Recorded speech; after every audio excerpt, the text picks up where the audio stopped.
जम्मू में हाल ही में कुछ ऐसा हुआ जो शायद दशकों में किसी ने नहीं देखा। सोचिए, एक नदी जो शहर की लाइफलाइन है, वही अचानक तबाही का सैलाब ले आई। आज हम इसी बाढ़ की पूरी कहानी को समझेंगे, जिसने पूरे के पूरे इलाके को पानी में डुबो दिया। 17 फीट। ये सिर्फ एक नंबर नहीं है, ये उस तबाही के पैमाने का प्रतीक है जिसके बारे में हम बात कर रहे हैं। तो ये 17 फीट क्या था? दरअसल जम्मू शहर के बीच से जो तवी नदी बहती है ना, वो अपने खतरे के निशान से 17 फीट ऊपर बह रही थी। ये कोई वार्निंग नहीं थी, ये तो सीधा सीधा सबूत था कि तबाही अब दरवाजे पर नहीं बल्कि घर के अंदर आ चुकी थी। तो चलिए सबसे पहले देखते हैं कि जब जम्मू शहर पानी में डूबा तो असल में हुआ क्या। शहर पर इसका असर कैसा था? देखिए, शहर का पूरा इंफ्रास्ट्रक्चर जैसे घुटनों पर आ गया। चौथा तवी पुल, उसका एक हिस्सा टूट गया और गाड़ियां वहीं की वहीं फंसी रह गईं। और देखते ही देखते जो निचले रिहायशी इलाके थे वो सब पानी में समा गए। हालत इतनी खराब थी कि government Gandhi memorial science college और क्लस्टर यूनिवर्सिटी जैसे बड़े बड़े कैंपस तक पानी में डूब गए थे।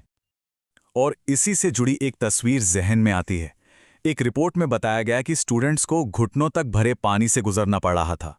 जरा सोचिए, कॉलेज और यूनिवर्सिटीज जहां पढ़ाई होनी चाहिए थी, वहां सिर्फ बाढ़ का पानी था।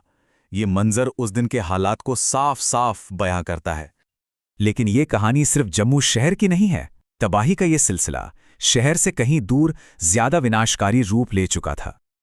शहर से दूर रामबन और डोडा जैसे जिलों में तो एक के बाद एक बादल फटे और इन क्लाउड बर्स्ट की वजह से अचानक बाढ़ आ गई, जिसे हम फ्लैश फ्लड्स कहते हैं।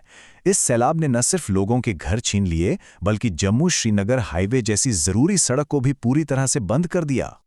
दुख की बात यह है कि इस तबाही ने आस्था के रास्ते को भी नहीं छोड़ा। माता वैष्णो देवी के पवित्र यात्रा मार्ग पर एक बड़ा लैंडस्लाइड हुआ और इसमें कई तीर्थयात्रियों की दुखद मौत हो गई। अच्छा, इस बारिश की शिद्दत को समझने के लिए ये आंकड़ा देखिए। 1910 कटरा के इलाके में साल 1910 के बाद, यानी 100 साल से भी ज्यादा समय में ये सबसे भयानक बारिश थी। ये कोई आम मॉनसून नहीं था, ये एक ऐतिहासिक आपदा थी।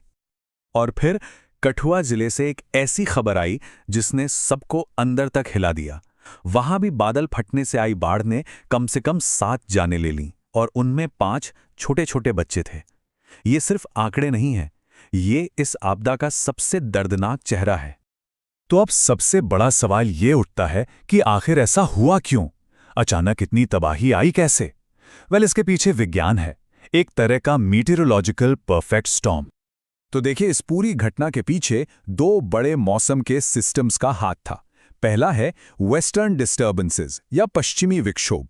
ये वो तूफान होते हैं जो भूमध्य सागर यानी मेडिटेरेनियन रीजन से उठते हैं और नॉर्मली हमारे यहाँ उत्तर भारत में सर्दियों में बारिश लाते हैं। और दूसरा सिस्टम था मानसूनी हवाएं। अब इस साल हुआ ये कि बंगाल की खाड़ी और अरब सागर दोनों तरफ से आने वाली ये मानसूनी हवाएं कुछ ज्यादा ही एक्टिव थीं और अपने साथ बेहिसाब नमी लेकर आ रही थीं। तो अब आप सीन समझिए। हुआ ये कि मौसम की ये 2 बड़ी ताकतें एक ही टाइम पर एक ही जगह पर टकरा गईं। एक तरफ से आ रहा था वेस्टर्न डिस्टर्बेंस और दूसरी तरफ से नमी से लबालब मॉनसून। और जब इन दोनों का ये टकराव ठीक हिमालय के ऊपर हुआ तो नतीजा था लगातार जबरदस्त और विनाशकारी बारिश। इसी को कहते हैं परफेक्ट स्टॉर्म। लेकिन एक और सवाल है, ये मौसम के सिस्टम्स अचानक इतने ताकतवर कैसे हो गए? इसका जवाब हमें एक बड़ी ग्लोबल तस्वीर में मिलता है और वो है क्लाइमेट चेंज। देखिए, इसके पीछे का साइंस ना बहुत सीधा साधा है।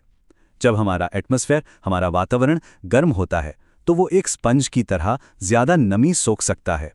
गर्म हवा में ज्यादा पानी समा सकता है और जब हवा में इतनी ज्यादा नमी होती है तो जाहिर है बारिश भी उतनी ही ज्यादा होती है। यही चीज एक थ्रेट मल्टीप्लायर का काम करती है, मतलब ये खतरे को कई गुना बढ़ा देती है।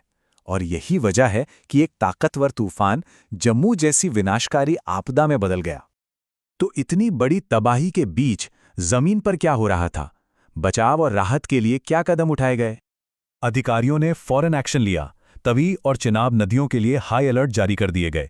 मकवाल और परगवाल जैसे जो गांव नदी के बिल्कुल किनारे थे, वहां से न जाने कितने ही परिवारों को सुरक्षित जगहों पर शिफ्ट किया गया। इंडियन आर्मी और स्टेट डिजास्टर रिस्पांस फोर्स यानी SDRF दोनों ने मिलकर बचाव और राहत के काम को लीड किया। ये पूरी घटना हमें एक बहुत बड़े सवाल के साथ छोड़ जाती है। जैसे जैसे मौसम के ऐसे एक्सट्रीम इवेंट्स और भी बढ़ रहे हैं, हम अपने सबसे कमज़ोर और वल्नरेबल इलाकों को कैसे बचाएंगे? ये एक ऐसा सवाल है जिसका जवाब हम सबको मिलकर आने वाले वक्त में ढूंढना ही होगा।